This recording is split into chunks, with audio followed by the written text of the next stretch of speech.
queridos hermanos y hermanas, es un privilegio muy especial estar nuevamente en Linares. Esta vez acompañado de Susana, mi esposa, y encontrarme con hermanos y amigos conocidos de hace tantos años. Y sentir también algunas ausencias, como la de nuestra hermana que partió para estar con Cristo. Cuando estás frente a una situación así, es fácil decir alguna palabra de consuelo, pero lo más eficaz muchas veces es guardar silencio. Los amigos de Job fueron fantásticos consoladores la primera semana cuando estuvieron callados. Después de eso, no fueron nada provechosos para Job. Sé que Dios tiene su tiempo. Hace las cosas como Él quiere. No las entendemos muchas veces. Yo diría que casi no las entendemos nunca, porque Él es mucho más que nosotros. Él es infinito y nosotros limitados. Pero lo que sí tengo muy claro es que en los momentos más difíciles y en las situaciones más angustiosas, Él está a nuestro lado. Y está compartiendo en alguna medida nuestra propia aflicción. El Salmo dice: con Él estaré yo en la angustia. De manera que en medio de la angustia, de las dificultades, de los problemas, el Dios de la gracia sostiene a su pueblo y nos da lo necesario para dar un paso más en la vida de fe. Uno de los versículos que más efecto me produjeron en los últimos 2 años ha sido: Él da mayor gracia. De manera que si su gracia fue superior a nuestro pecado, lo es también superior a nuestras pruebas. Yo encomiendo a la familia tan querida en las manos del Señor y pido el consuelo que Él sabe dar y que puede dar, y a nosotros el ejemplo que nuestra hermana deja de una experiencia de vida a lo largo de los años.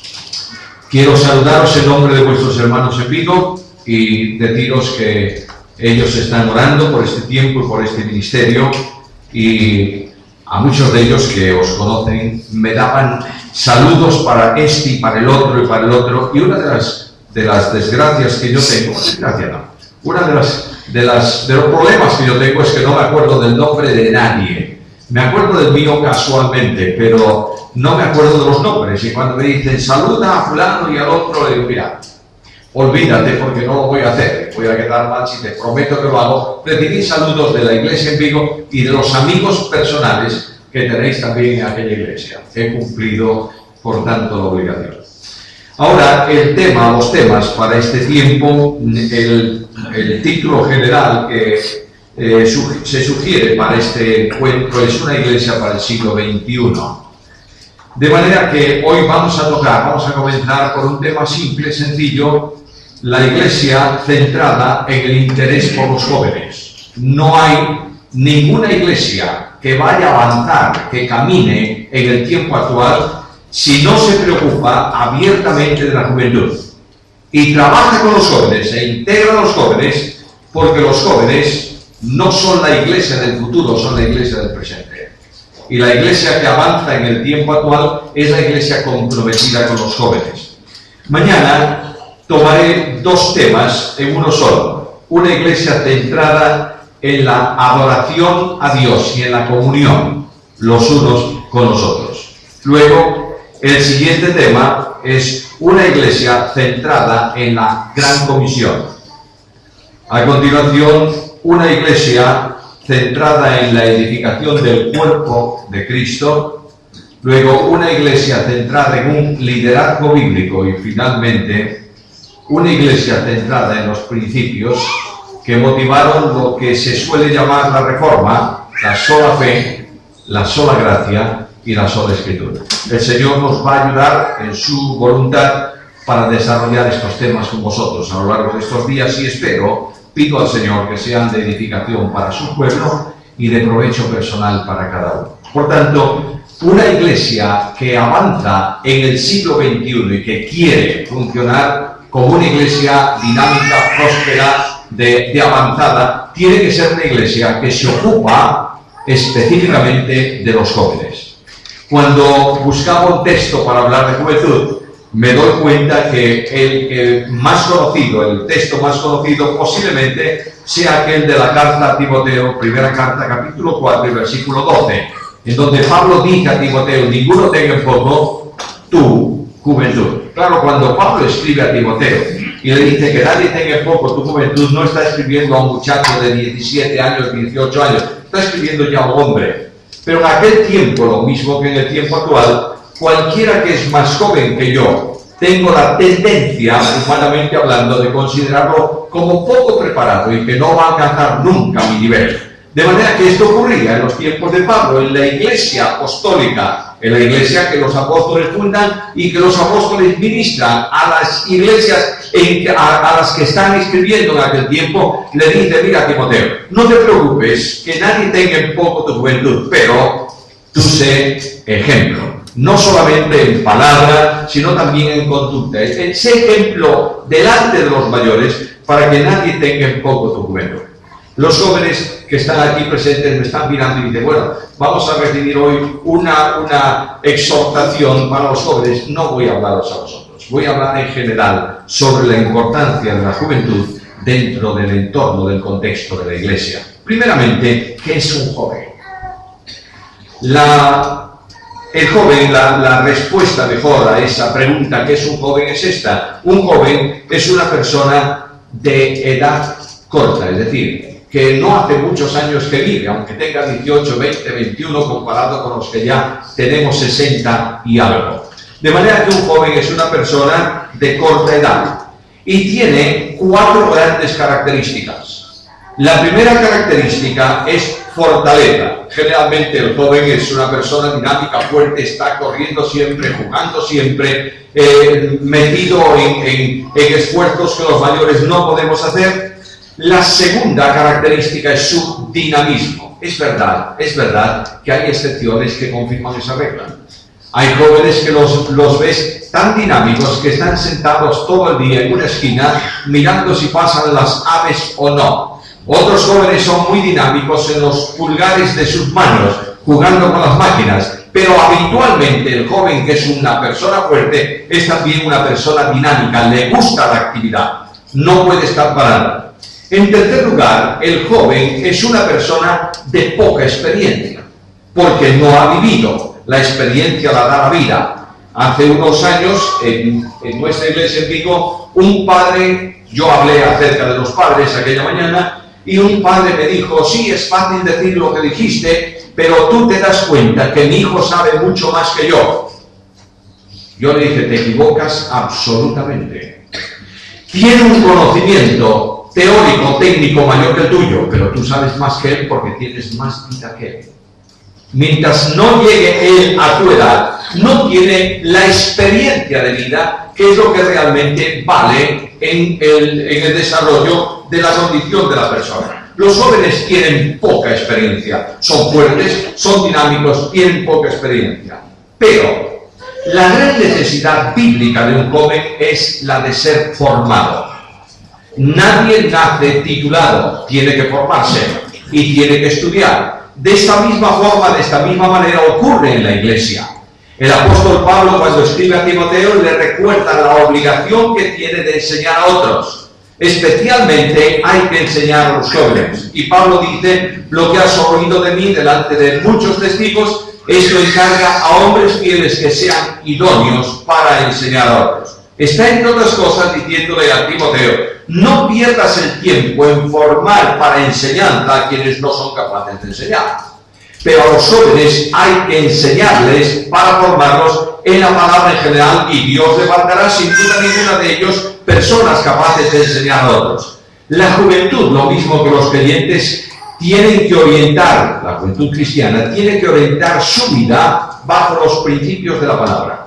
Cualquier cosa que no descanse en la palabra no es un buen camino, y por lo menos no es un camino luminoso. Lámpara es a mis pies tu palabra y lumbrera a mi camino. Estoy dando muchas gracias al Señor porque a lo largo y ancho del mundo evangélico hispano, en estos 4 o 5 últimos años, y en España también, hay muchos jóvenes interesados en la Biblia.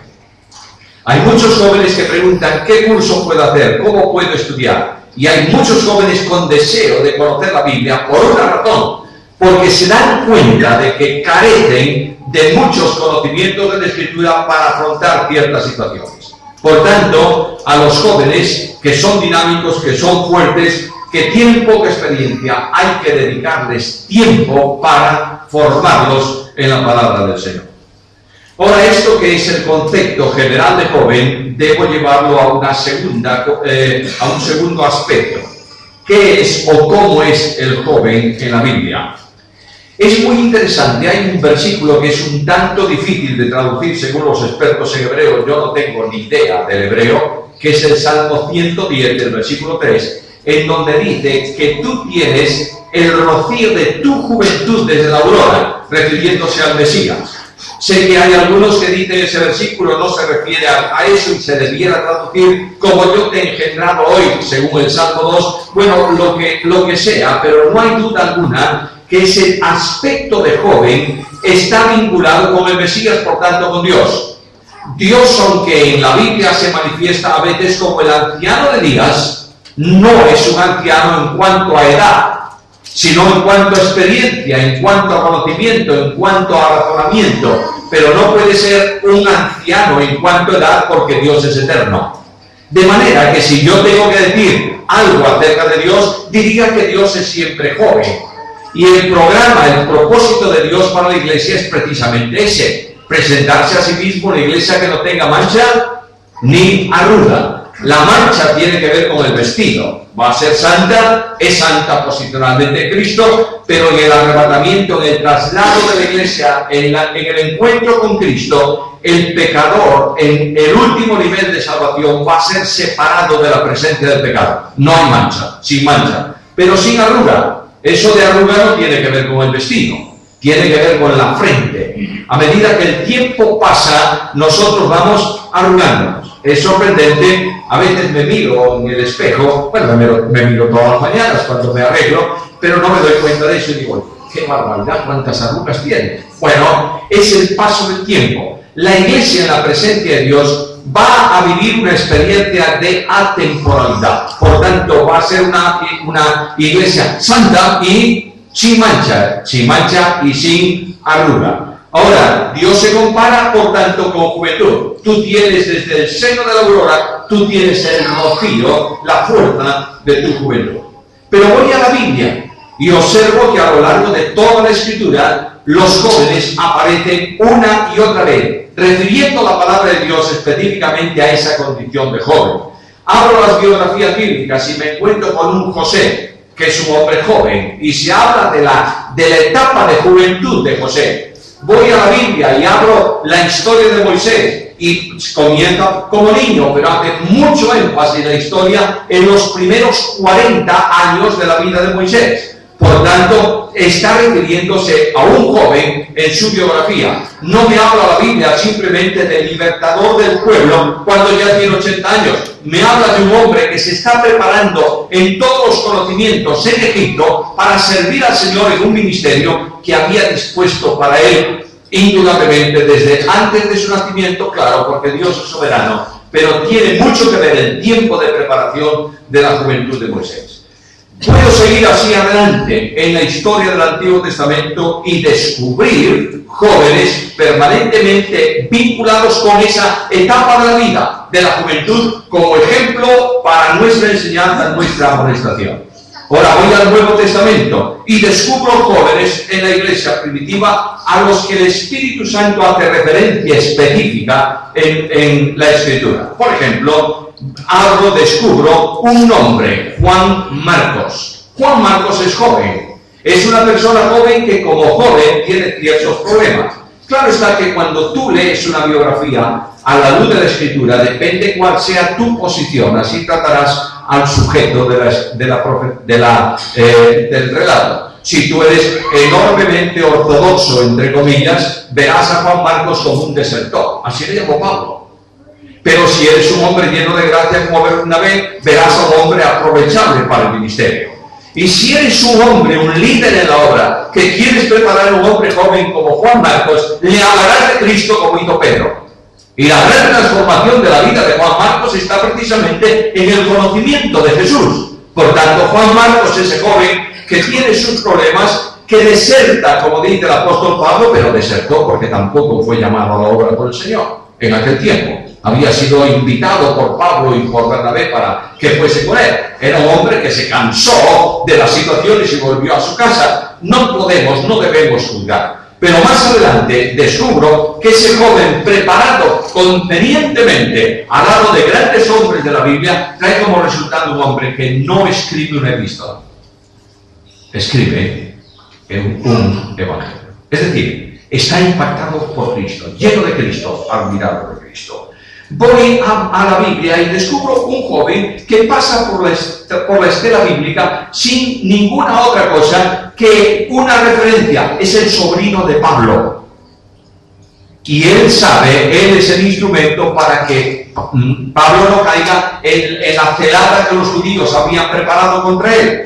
Voy a la Biblia y descubro un enorme coloso que se llama Timoteo, a quien Pablo le llama joven y le dice: ninguno tenga en poco tu juventud. Por tanto, el Espíritu Santo de Dios en la Escritura está refiriéndose a los jóvenes como algo sumamente importante, a los que hay que atender, de los que tenemos que aprender.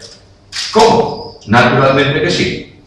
Si hay héroes de la fe en el día de hoy, son los jóvenes evangélicos comprometidos con Cristo. Siempre fue difícil vivir la juventud, pero en nuestro tiempo nada comparable con el tiempo de hoy.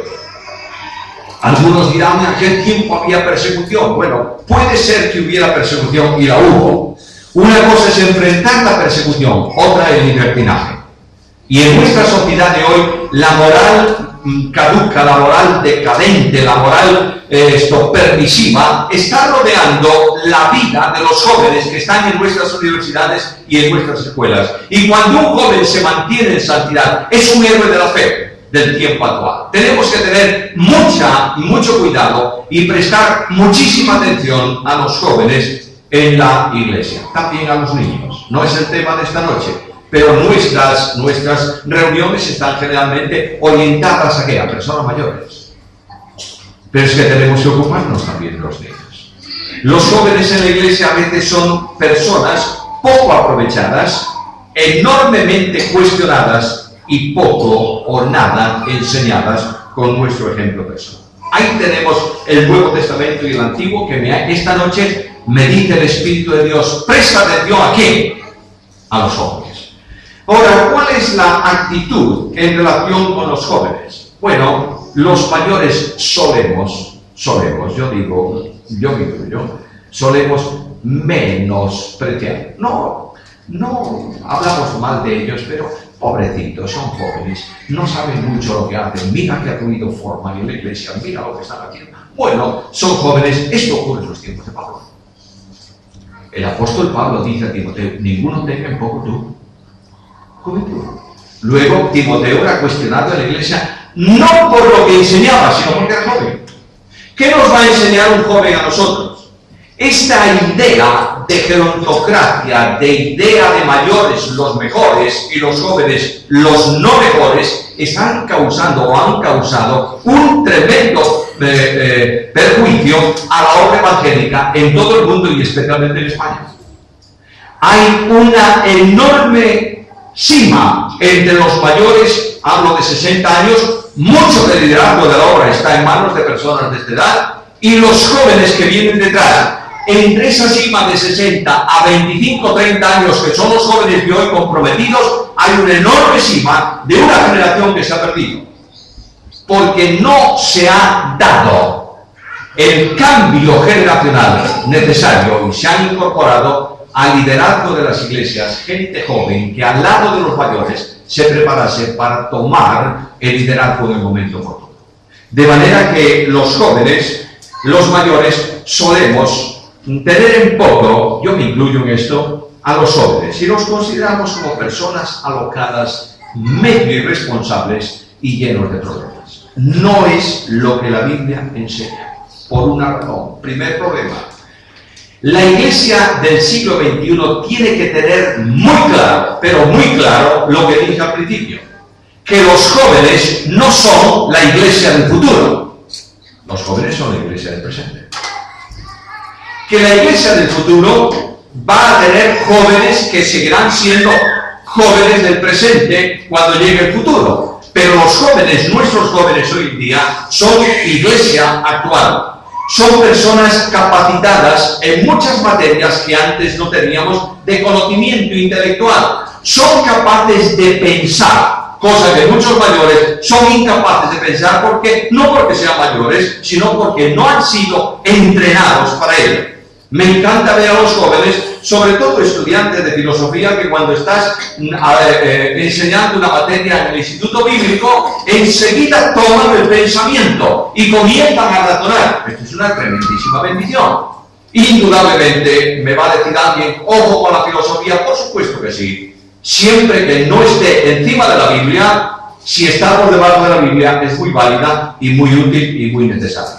Los jóvenes tienen capacidades intelectuales, están acostumbrados al trabajo, están acostumbrados a la investigación, y esto forma parte de la esencia del estudio de la palabra del Señor. Ahora, lo que más me preocupa no es la capacidad tecnológica de los jóvenes, ni sus experiencias científicas. Lo que me preocupa es que la juventud de hoy, lo mismo que el resto de la iglesia, pero la juventud especialmente, tienen que ser formados en la palabra de Dios con un propósito: para servir.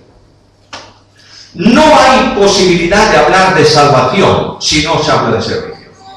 En la carta primera a los tesalonicenses, el apóstol Pablo dice el testimonio que daban de la iglesia en Tesalónica. Y dicen, todos testifican de cómo os convertisteis de los ídolos a Dios. ¿Para qué? Para servir. Luego tenemos que preparar instrumentos capaces del servicio en el ejercicio de los dones. Los dones los da soberanamente el Espíritu Santo. Los dones son los elementos que el Espíritu Santo da para hacer servible a una persona en una determinada área para la edificación del cuerpo. Pero los dones que capacitan al servicio no sirven para nada a no ser que la persona se capacite en él mismo, en el conocimiento necesario, bíblicamente hablando, para el desarrollo del don. De manera que los jóvenes son el gran desafío de la iglesia de hoy. ¿Sabéis en qué? En la formación. El liderazgo de la iglesia no está puesto por el Señor específicamente para resolver los problemas de cada día. Los problemas que surgen y los problemas que se crean. El liderazgo de la iglesia está para caminar siguiendo las huellas del crucificado y que el pueblo de Dios camine por el camino que ellos le están indicando. Son pastores de la iglesia que tienen la obligación espiritual de conducir el rebaño de Dios ¿a dónde? A delegados pastores. De manera que la Biblia, la enseñanza bíblica en la iglesia es vital.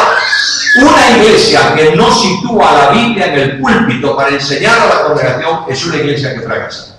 Necesitamos enseñar la Biblia, pero necesitamos enseñarla conforme a las edades y de acuerdo con las capacidades. El escritor de la carta a los Hebreos dice, ya está bien de continuar con la doctrina fundamental, con los rudimentos. Vamos a avanzar un poco más. Los jóvenes de nuestras iglesias necesitan ser tratados como jóvenes capaces y ser enseñados en la palabra del Señor. Ahora, ¿cómo puedo yo formar al joven? Porque si la iglesia para el siglo XXI necesita una juventud capaz, una juventud formada, necesito saber cómo tengo yo que hacer, a la luz de la Biblia, para formar a estos jóvenes. En primer lugar, la Biblia habla al liderazgo de la iglesia y dice, mira, con los jóvenes lo primero que tienes que hacer es seleccionarlo. ¿Qué es esto? En primer lugar, busca creyentes auténticos. Hay muchos hijos de creyentes, de años, nietos de creyentes, que parece que son creyentes por el hecho de pertenecer a una familia de creyentes. Pero te llevarás grandes sorpresas. Hace muy poco tiempo, en nuestra iglesia se convierte en una persona. Y yo lo conocía. Y le digo, ¿cómo es posible? ¿Qué pasó contigo? Pero si tú llevas no sé cuántos años en el Evangelio y teóricamente eres un creyente conforme a tu testimonio. Dice, yo pensé que era un creyente, pero no lo era. Lo primero que tenemos que hacer es cerciorarnos de que nuestros jóvenes en las iglesias son nacidos de nuevo. ¿Entiendes? De manera que el apóstol Pablo en la carta segunda a Timoteo le habla de que él trabaja con creyentes auténticos, con jóvenes auténticos, y le dice: estoy admirado de la fe auténtica que hay en ti, que habitó primeramente en tu madre y en tu abuela. Por tanto, la fe no es unos conceptos intelectuales, sino un estilo de vida. Quiero recordaros bien esto: estamos luchando por nuestra santísima fe, entre comillas, descansando solamente en dar datos intelectuales a nuestras iglesias. Hay creyentes que saben la doctrina fundamental de principio a fin, que pueden darte una descripción teológica sobre la persona de Jesucristo, que te pueden hablar de su deidad, de su humanidad, de la unión hipostática, de la eternidad del Hijo, de la encarnación del Verbo, de muchas cosas, pero desconocen a Jesús. Porque Cristo es esencialmente amor en comunión, ¿o no? De manera que si yo sé mucho de Cristo, pero no amo como Cristo, no me vale de nada. Quiero deciros que la formación tiene que ver con creyentes auténticos a los que puedo trabajar en ese barro blando para formar no mi denominación ni reproducir a mi iglesia. Tengo que reproducir con el poder del Espíritu, a la luz de la palabra, a Cristo. ¿Sabes por qué? Porque Dios no está interesado en asambleas de hermanos, ni en iglesias bautistas, ni en iglesias metodistas, ni en iglesias pentecostales. Dios ha venido para edificar, ¿qué cosa? Su iglesia. De manera que lo que yo tengo que hacer es que el propósito del Padre, que es que los creyentes reflejen a Cristo, tengo que llevarlo bíblicamente en el poder del Espíritu a los jóvenes de la iglesia para que ellos no hablen de Cristo, vivan a Cristo. Este es el gran secreto, mis queridos hermanos. Pablo que dice: porque para mí el vivir es Cristo. Segundo, tengo que entender, hacerles entender a los jóvenes la necesidad de que estén vinculados con una iglesia. Cuando Pablo toma a Timoteo y lo lleva consigo para el ministerio, dice que dan buen testimonio de la iglesia donde él estaba y las iglesias del entorno. ¿Qué quiere decir? Que Timoteo estaba involucrado en la obra dentro de su iglesia local. Estamos acostumbrados a veces a personas que son, yo les llamo, ¿cómo se llama en el fútbol esta figura? Los medio libre, o no sé cómo se llamaba este. Es decir, cada uno hace lo que quiere, un poco el tiempo de los juguetes, pero no están vinculados con la iglesia. Tengo que llevar al conocimiento de los jóvenes que no hay ninguna entidad en el Nuevo Testamento reconocida delante de Dios que no sea la iglesia local. Que cualquier organización que está al servicio de la iglesia, bienvenida si es bíblica y su programa es orientada a la iglesia, pero que Dios vincula a los creyentes no a la organización, sino a su iglesia. Por tanto, tengo que destacar esta importancia en los jóvenes. Y Pablo me dice: mira, ahora cuando tú ya vas a formar los jóvenes, tienes que formarlos, pero tienes que pensar que en medio de ellos habrá algunos a quienes Dios dé el don de pastores y el don de maestros. Con estos trabaja específicamente. Escucha la Biblia, 2 Timoteo 2:2. Lo que has oído de mí, en presencia de muchos testigos, esto encarga a hombres fieles que sean ¿qué? ¿Recordáis el versículo? Que sean idóneos para enseñar a otros. Una cosa es que yo tengo que enseñar Biblia a toda la congregación y toda la congregación debe conocer lo mejor posible de la Biblia. Otra cosa es que yo tengo que pensar en personas que van a ser idóneos ¿para qué? Para enseñar. Es otro problema. La iglesia del siglo XXI tiene que salir urgentemente de una teoría que no es bíblica. Es que cualquier hermano de buen testimonio puede enseñar, ¿no es verdad? Puede dar un buen testimonio, puede tener una palabra de consolación, pero la Biblia dice que Dios ha dado a su iglesia el don de pastores y maestros. ¿Para qué? ¿Para qué? Para que enseñen. De manera que yo tengo que pensar, bueno, ahora voy a buscar entre todos estos jóvenes los que sean capaces de comunicar esperando que el Señor nos use para la edificación de la iglesia. Bueno, ya tengo las características del trabajo con jóvenes, bien, vamos a ejecutarlos. Y la Biblia me dice, mira, tienes que hacer algo más. Tienes que dedicarles tiempo. No puedo enseñar a nadie sin dedicar tiempo. Cuando una persona va a la universidad, dedica 4 años de presencia en el aula. ¿Tiempo para qué? Para formarse. De manera que cuando yo quiero que los jóvenes de la iglesia se formen, no puedo esperar a un campamento de verano o a un campamento opcional en algún momento donde algún maestro viene para enseñar. Eso todo es muy bueno, pero es complementario. Hay que dedicar tiempo. El liderazgo de la iglesia tiene que pensar en la juventud y estar trabajando con la juventud para enseñarlos. ¿Algo más? Sí, todavía hay algo más. El liderazgo de la iglesia para el siglo XXI tiene que dedicar tiempo a orar por los jóvenes. Mira segunda carta a Timoteo, ya que la tenéis seguramente abierta ahí. Segunda Timoteo capítulo 1, versículo 3. Doy gracias a Dios, al cual sirvo desde mis mayores con limpia conciencia, de que sin cesar me acuerdo de ti en mis oraciones, de noche y de día. A veces oramos por nuestros jóvenes en el culto de oración. Señor, bendiga a los jóvenes. Bueno, es una buena oración. A veces se reúne el consejo de iglesia, el consejo pastoral, el consejo de ancianos, como querráis llamarle, y alguien dice, ¿por qué no oramos por los jóvenes? Y oran por los jóvenes los que se reúnen allí durante el tiempo de la reunión, que no es mucho. Y después nos hemos olvidado de los jóvenes. ¿Tú quieres que tu iglesia funcione? ¿Que sea una iglesia preparada para el siglo XXI? Haz una lista de los jóvenes de la iglesia y ora personalmente por cada uno de ellos. ¿Y qué más? Los jóvenes necesitan mucho consejo. Los jóvenes necesitan más consejo que reprensión. Mira, por favor, 2 Timoteo, capítulo 1 y versículo 6. Por lo cual te aconsejo que avives el fuego del don de Dios que está en ti por imposición de mis manos. Pablo, como apóstol, podía decir a Timoteo, te ordeno que hagas esto. Pablo dice, escribiendo, reconoced que todo lo que yo os digo son mandamientos ¿de quién? Del Señor. Por tanto, tiene una autoridad apostólica. Él puede decir, pero ¿qué dice Pablo? Te aconsejo. Es necesario entender bien esto, mis queridos hermanos. Es mi convicción personal. Y es mi experiencia en la obra. La iglesia de Cristo necesita mucho más aliento que reprensión. Cuando tú inviertes esos valores, encuentras delante de ti una iglesia triste, melancólica, y los jóvenes desaparecen de ellas. Alienta, aconseja. El consejo se puede dar en grupo cuando es un consejo colectivo, pero los jóvenes necesitan el brazo pastoral que se ponga encima de sus hombros y se les llame y dice, ven, vamos a tomar un café, porque quiero hablarte de algo.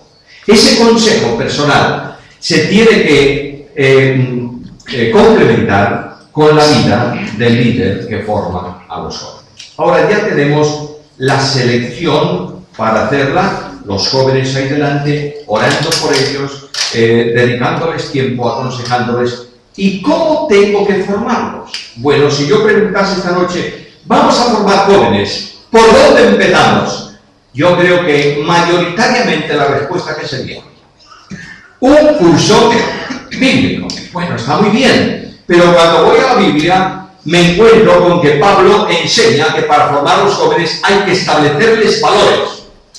Indudablemente son valores bíblicos, pero son valores que el joven tiene que tomar mucho más allá de la teología bíblica. Reunimos a los jóvenes y decimos, vamos a estudiar doctrina fundamental. Perfecto, ¿eso es necesario? Por supuesto. ¿Hay que enfatizar en esa enseñanza? Naturalmente que sí. ¿Hay que insistir en ella? Por supuesto que hay que insistir. Pero lo primero que tengo que darle a un joven son una escala de valores conforme a la palabra de Dios. La primera cosa que tengo que enseñarle a un joven es que no hay vida cristiana sino en el plano de la humildad. Porque no se trata de seguir a hombres. Se trata de seguir a Cristo. Y el apóstol Pablo, en carta a los Corintios, primera carta, capítulo 3 y versículo 5, se hace una pregunta, formula una pregunta a los Corintios. ¿Quién es Pablo? Algunos de la iglesia estaban dividiendo la congregación porque decían: nosotros somos de Pablo, otros de Cefas, otros de Apolo y los más santos de Cristo. Pero todos hacían lo mismo, estaban dividiendo la iglesia. Y Pablo les pregunta: ¿pero quién es Pablo?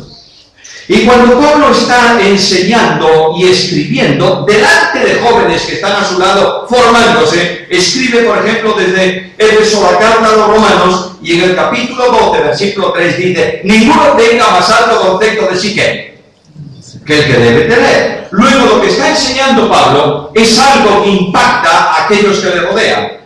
El apóstol Pablo mira la obra y hay un equipo a su lado, hay gente como Tito, gente como Timoteo, gente que ha hecho esfuerzos en el ministerio al lado del apóstol, y casi se sienten, yo creo que todos ellos, y humanamente hablando es lícito sentirse orgullosos de lo que Dios ha sido capaz de hacer por medio de ellos, ¿verdad? Y el apóstol Pablo dice: desde Jerusalén y sus alrededores hasta Ilírico lo he llenado todo del Evangelio de Cristo. Pero Pablo dice, o que van a pensar los que están a mi lado y estoy formando, y dice: pero no yo, sino la gracia de Dios conmigo. He dicho esto muchísimas veces, permitidme decirlo una vez más. La Iglesia de Cristo hoy está sobrada de grandes hombres. Está necesitada de siervos humildes. ¿Por qué tengo que enseñarle humildad a los jóvenes? Por una razón. Porque ellos van a enfrentarse con la obra, llevar el peso de la obra. ¿Es así? Pues escucha lo que dice la Biblia. Dios resiste a los soberbios y da gracia a los humildes. Y Cristo dijo: aprended de mí que soy manso y humilde. ¿Y qué ocurre? Cuando tú vas en las huellas de la humildad de Cristo, dice Cristo, hallarás descanso para tu alma. Nunca he visto la obra evangélica en España más inquieta que hoy. Viene una visita y te hablarán de un problema y te dirán: ojo con esto. Viene otro, te hablará de otro problema y te dirá: cuidado con aquello. Y estas cuestiones todas están generando una enorme inquietud en las iglesias. Escucha, por favor, escucha. No hay problemas en el camino que marca Jesús. Y si surgen, Él los soluciona. ¿Sabes esto? Basta de historias, por favor. Dejemos de llenar a nuestros jóvenes su cabeza con asuntos del pasado o del presente o incluso del futuro. Vamos a llevarnos a Cristo. Por tanto, los jóvenes tienen que ver en quien enseña la característica que tenemos que imponer en ellos. ¿Cuál es? Manso y humilde de corazón. Segundo, ya he puesto el primer valor, voy a poner el segundo: amor por la palabra. Para eso tengo que procurar que los jóvenes lean la Biblia. Mira primera carta de Timoteo, capítulo 4, versículo 13. Entre tanto que yo voy, ocúpate en la lectura. Yo sé, los que estudian a fondo el texto griego de esta epístola, me van a decir: ten cuidado, porque Pablo no estaba hablando tanto de la lectura personal de Timoteo, sino de que la Biblia se leyera en la iglesia. Claro, había escrituras que estaban comenzando a funcionar y Pablo recomienda que la epístola vuestra la lean en la Odisea, la de la Odisea que la vosotros también. Está hablando de la lectura bíblica, pero no hay duda alguna que esto comprende también la enseñanza de los jóvenes. Yo no puedo enseñar Biblia si el que va a ser enseñado desconoce el texto bíblico. No hace mucho tiempo, un joven de nuestra iglesia, un adolescente de nuestra iglesia, son un encanto. Me entusiasman los adolescentes. Cuando algunos dicen: bueno, los adolescentes son una enfermedad. Sí, es una enfermedad que dura 2 o 3 años, pero son un encanto. Y me viene un joven y me dice: mira, un versículo no sé qué. Yo le respondí, me dijo: gracias. Le dije: te voy a regalar una concordancia. Ah, sería fantástico. Estupendo, ¿qué es la concordancia? Primero me preguntó qué es una concordancia. Y claro, pobre hombre. Le dije: pues mira, cuando tú no sabes dónde está el texto, lo buscas por las palabras y... ¡qué bien! Le dije: ¡qué bien! Si no sabes el texto, no te vale para nada la concordancia. Claro. Si no sabes que existe un versículo que dice esto, ¿cómo lo buscas? No lo puedes buscar. Hoy en día, la lectura de la Biblia es una asignatura pendiente. en el 90% de los creyentes y en el 90% de las iglesias. Yo no voy a hacer ninguna pregunta pública, hace tiempo que no las hago. Déjame formularla y contéstala tú. ¿Tienes un plan de lectura sistemática que te permita estudiar, leer, no estudiar la Biblia de mañana? ¿Y lo estás cumpliendo? Es decir, cuando llegue el 31 de diciembre, anotas en la parte de atrás de ese manual de lectura o en tu Biblia, terminé su lectura en el año tal, y el año siguiente terminé la lectura, y así sucesivamente. Hay creyentes que no han leído nunca pasajes de la Biblia. Claro, genealogías. ¿Quién lee genealogías? Bueno, pues si la Biblia no engaña, toda la Escritura es inspirada por Dios y útil para enseñar. De manera que al no leer la Biblia estamos reduciendo el ministerio ¿a qué? A lo que la gente sabe. Yo no puedo hablarle de un texto de Habacuc si no lo ha leído nunca. Tendré que hacer una referencia a él previamente a la lectura de cada uno de ellos. Predícales, enséñales, mejor dicho, que lean la Biblia. Predícales la Biblia. El apóstol Pablo desafía tremendamente a Timoteo. Segunda carta, capítulo 4 y versículo 13.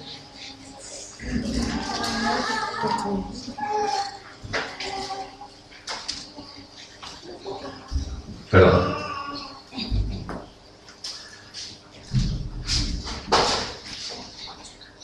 Segunda Timoteo 4. 1 al 3. Lo tenía anotado aquí 13. Te encarezco delante de Dios y del Señor Jesucristo, que juzgará a los vivos y a los muertos en su manifestación y en su reino, que prediques la palabra, que instes a tiempo y fuera de tiempo, redarguye, reprende, corrige, exhorta. ¿Cómo? Con toda paciencia y doctrina.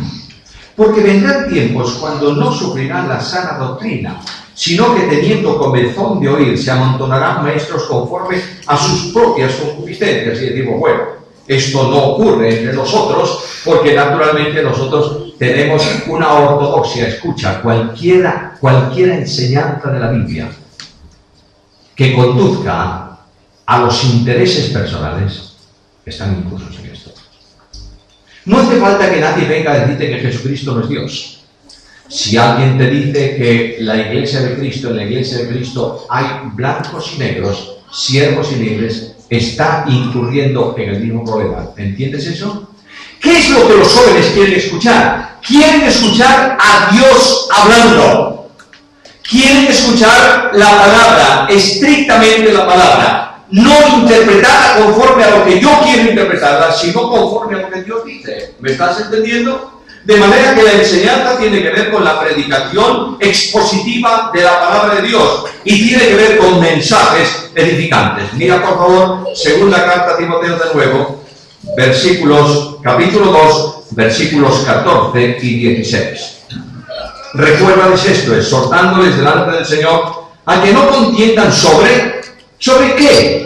Sobre palabras, lo cual para nada aprovecha, sino que es para perdición de quienes, no del que predica, de las víctimas que oyen, de los oyentes. Versículo 16. Mas evita profanas y vanas palabrerías que conducirán más y más a qué? A la impiedad. ¿Sabes por qué? Porque cuando tú centras tu interés en cosas súper especiales o en partes que tú quieres destacar de la Biblia, tarde o temprano generas una piedad aparente que no conduce sino a ¿qué? A la impiedad. Hermanos amados, yo conozco congregaciones que nunca escucharon la exposición de Levítico.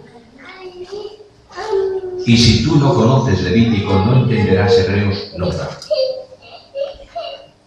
Conozco congregaciones que nunca han oído una exposición de Sofonías. Necesariamente tenemos que volver a la Biblia. Nosotros hemos reducido nuestro blog de enseñanza a 4 o 5 cosillas. Algo de los evangelios, por supuesto nada de genealogías, Y el capítulo 24 y 25 de Mateo, mejor no tocarlos porque tiene varias interpretaciones. Tocamos Hechos, pero como libro histórico, tocamos Romanos, pero los capítulos 10 al 12 los dejamos a un lado, tocamos Corintios, por supuesto unos cuantos capítulos de esa epístola, el resto no tiene gran importancia, y poquitas cosas más. Nunca tendremos jóvenes formados para el siglo XXI si no predicamos el contenido total de la palabra. ¿Lo entiendes o no? Ya dije antes, tengo que dedicarle tiempo a la oración por ellos. ¿Por qué? Porque lo hacía Jesús. ¿Qué hacía Jesús? Se retiraba a un lugar desierto y durante la noche, ¿qué? Oraba. Y antes de tomar una decisión sobre elegir los discípulos que iban a estar con él para enseñarlos y enviarlos a predicar, ¿qué hizo Jesús? Pasó toda la noche orando. Es verdad que la oración no se practica en la extensión que debiera en la iglesia y en mi vida. Yo tengo ese problema. Tengo que orar más. Pero es cierto que no hay un programa de oración en las iglesias específico que comprenda, entre otras cosas, de forma sistemática a los jóvenes de la congregación. Tengo que enseñarle otro valor. ¿Sabes cuál es? El valor de la dependencia.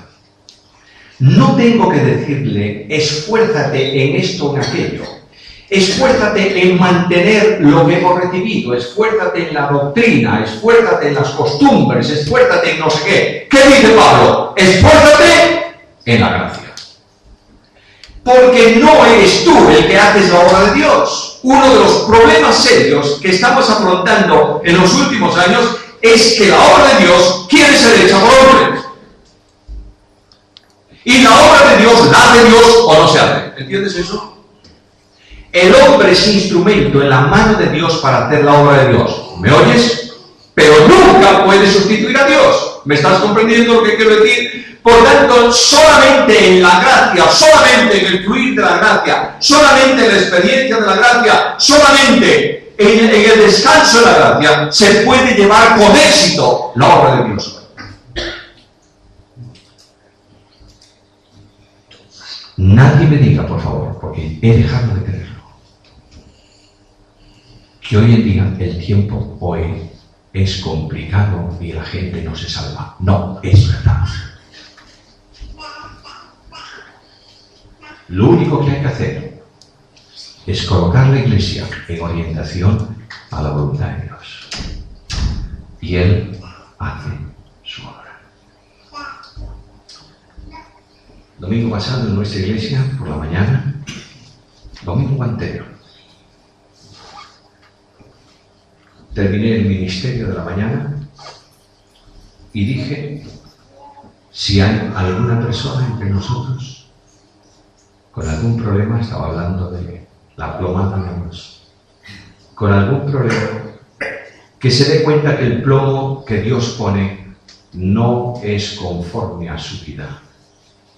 Tiene ocasión ahora de un encuentro personal con Jesús. Y un hombre se manifestó. Yo no lo conocía. Al final de la reunión hablaba con él. Llorando me contaba un fracaso de vida. A punto de separarse de su esposa. Había venido a visitar a sus padres. Vivía en otra ciudad. Aquel hombre, yo le dije, mira, el problema no se resuelve con fórmulas ni con buenas intenciones, porque no es un problema, el problema es el hombre. No hay problemas específicos, solución para ciertos problemas. El Evangelio es poder de Dios, ¿para qué? Para salvación. ¿A quién? A todo aquel que cree. ¿Tú quieres creer en Cristo? Sí. Durante la semana estuve haciendo un curso de discipulado.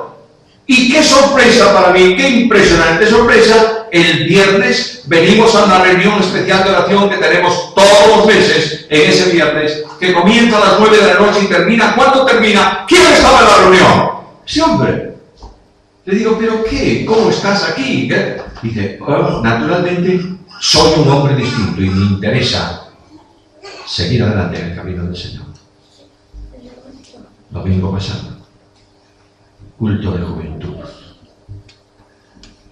El que predicaba tuvo un sermón. Estoy deseando llegar a Vigo para sentarme con él en el despacho y decirle: ven acá, te voy a alentar. Pero al final de todo, este hombre hizo una invitación a recibir a Cristo y 7 personas se pusieron en pie. No creo nunca más en el tiempo difícil. Creo en la necesidad de una reconversión de la Iglesia. Creo en la necesidad de volver a la Biblia sin condiciones, ni caminos, ni esquemas. Simplemente lo que Dios diga, cuándo lo diga y cómo lo diga, ese es el camino de la bendición. Tengo que hablar de los jóvenes termino, tengo muchas más cosas, pero voy a concluir. No quiero que mañana dejéis de venir. Tengo que hablarles de la ética del comportamiento. Tengo que decirle a los jóvenes de la Iglesia que en la Iglesia hay jóvenes y hay mayores. Y que los mayores a veces te van a decir cosas que no te gusten mucho, pero tú tienes que respetarlos. Porque son mayores. Y porque la Biblia enseña a respetar a los mayores. Y al anciano o al de edad, no lo trates de cualquier manera, sino como a tu padre. Claro, alguien me va a decir: pero es que yo trato a mi padre a patadas también. Bueno, ese es otro problema de ética cristiana que yo tengo que enseñar a los jóvenes. Porque la Biblia dice algo muy serio a los jóvenes: delante de las canas te levantarás. ¿Ocurre esto en nuestra sociedad? No. Pero ese es un testimonio visible, porque Cristo respetó a sus padres también. De manera que yo tengo que hablarles de esto y tengo que presentar el comportamiento ejemplar de mi vida delante de los jóvenes. Pablo le dice a Timoteo: nadie te tenga por joven y te desprecie, pero para eso tienes que ser ejemplar. Mirad, queridos hermanos míos, nosotros hablamos a los jóvenes de amor y de comunión y somos incapaces de amar. Nosotros hablamos a los jóvenes de aliento y de restauración y somos incapaces de restaurar. Y hay pocos brazos pastorales buscando a los que no están con nosotros hoy. Hemos levantado un altar a la doctrina para adorarla. Y hemos quemado el compromiso de restauración en ese altar. Dios busca una iglesia que enseñe con el ejemplo. Y por último, yo tengo que enseñarle algo a los jóvenes que no les gusta, a los jóvenes porque no me gusta a mí. ¿Sabes qué? Todo aquel que quiera vivir piadosamente, ¿qué? Padecerá persecución. Bueno, estamos dispuestos a padecer persecución del mundo, nos llevarán a las cárceles, no tenemos problema. Estamos dispuestos a morir por Cristo para... Quieto. Dentro de la iglesia. ¿Cómo? Sí. Porque el que sigue las huellas de Cristo,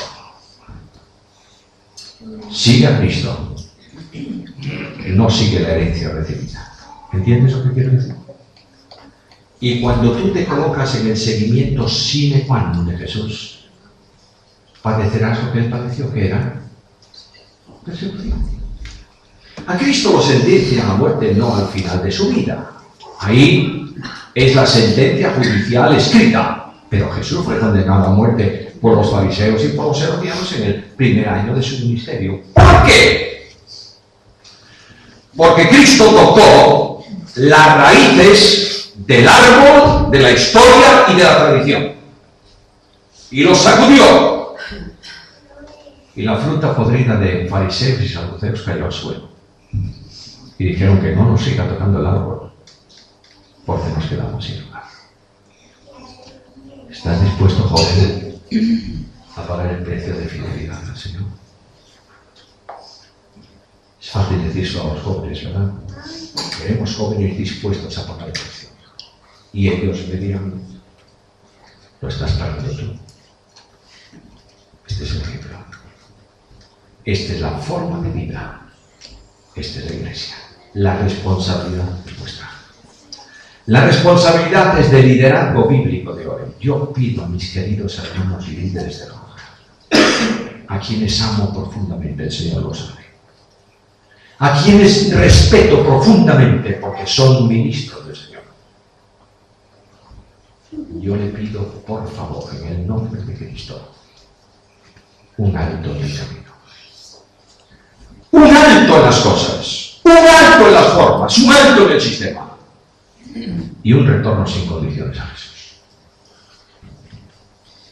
Y Cristo fue capaz de parar una reunión porque unos padres trajeron unos niños para que los bendijera.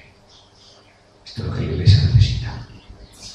No solamente desear tener jóvenes, sino volcarse en ellos para tener una Iglesia fuerte, dinámica, consolidada en la palabra de Dios, para testimonio al mundo y para edificación de su pueblo.